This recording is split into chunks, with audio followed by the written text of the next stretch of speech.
Welcome to Bible Answers Now. Are you ready to dive deep into a powerful and often debated moment from Jesus' life? Today we're answering a question that stirred up curiosity and some confusion over the years. Did Jesus whip people and animals in John 2:14-15? Let's take a closer look at what the Bible actually says and unravel this mystery together. In John 2:14-15 we read, "In the temple courts he found people selling cattle, sheep and doves, and others sitting at tables exchanging money. So he made a whip out of cords and drove all from the temple area, both sheep and cattle. He scattered the coins of the money changers and overturned their tables." Now right away we see that Jesus was clearly taking strong action to cleanse the temple. But the question is, did he use the whip on people or animals? The answer is a bit surprising. No, he did not physically whip anyone. The Bible doesn't say he struck anyone with the whip.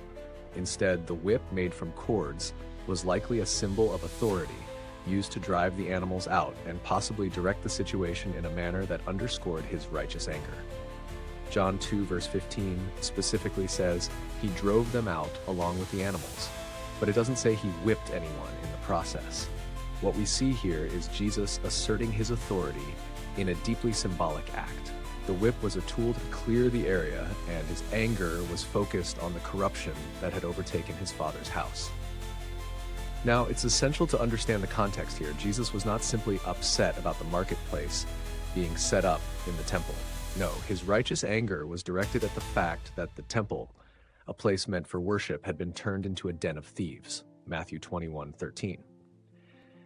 In the Old Testament, God had always declared the temple to be a house of prayer, a sacred space for communion with him, not a place for profit and exploitation. Jesus, the Son of God, was taking action to restore the sanctity of that space. We can see this same theme echoed in Matthew 21, verse 12-13, where Jesus also cleanses the temple, but this time he says, "It is written, 'My house will be called a house of prayer,' but you are making it a den of robbers." Jesus wasn't just reacting to the noise of commerce, he was confronting the spiritual rot that had taken over the temple. This act of cleansing was a statement of his authority as the Messiah and his commitment to restore true worship. Think about this for a moment. Jesus wasn't violent for the sake of violence.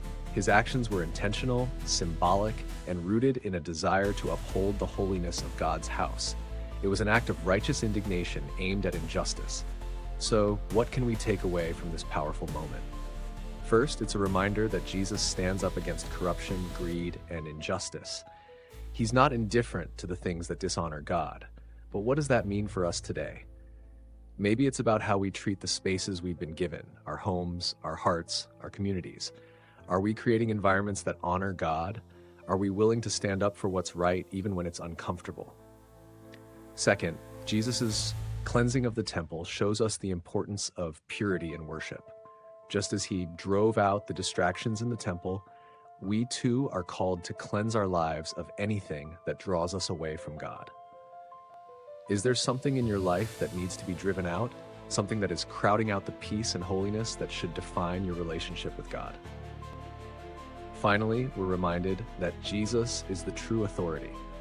Just as he had the right to cleanse the temple, he has the right to cleanse our hearts. If we invite him, he can drive out the sin and restore the purity of our worship, just as he restored the temple to its intended purpose. I encourage you to reflect on your life and ask God, what needs cleansing in me today? Let's take a moment now to pray, whether in your heart or aloud, asking Jesus to help us purify our lives and restore true worship in us.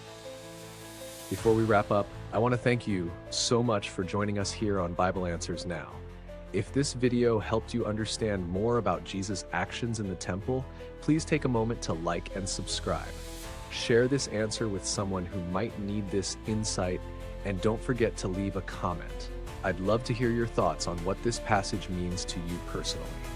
May God bless you and your loved ones with peace and wisdom as you reflect on his word today. Until next time, keep diving into the Bible because the answers are all there.